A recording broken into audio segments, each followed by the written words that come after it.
here's just some quotes about it, some of the excitements that we have, and it shows a little bit of people from all over the world that we have. And it's nice because the woman here, the medical director from Manhattan, she makes a couple $1 million a year, a wonderful woman in her 50s. And again, it's great to see someone in their 50s absolutely excited about learning, absolutely excited about contributing. What she did with Solomon, I showed you earlier from Kuwait, they set up, she went over to Kuwait with Solomon, who's much younger, and set up a breast service in Kuwait. There's really not one there.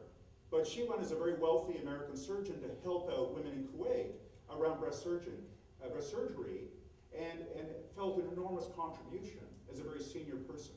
So again, that reflected an excitement. And again, I think we see changed lives here. Very encouraging.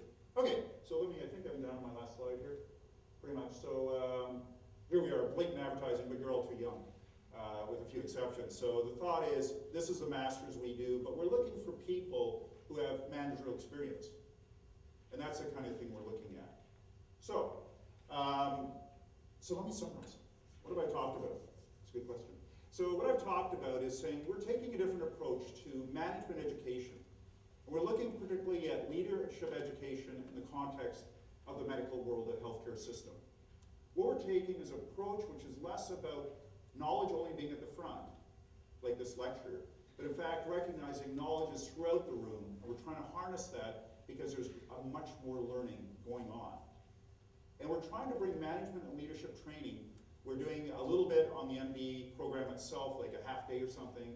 We'd like to get more of that. We're talking to the dean about that. We're doing it for residents, because what we see for physicians, and this is something Philippe would recognize, as a physician, you are seen as a leader in almost any context.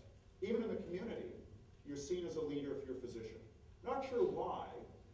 Well, they're well educated, they're smart people, they contributed, but it's something where we see leadership is one of the key ways that we can help change our system, because we can't give it more money.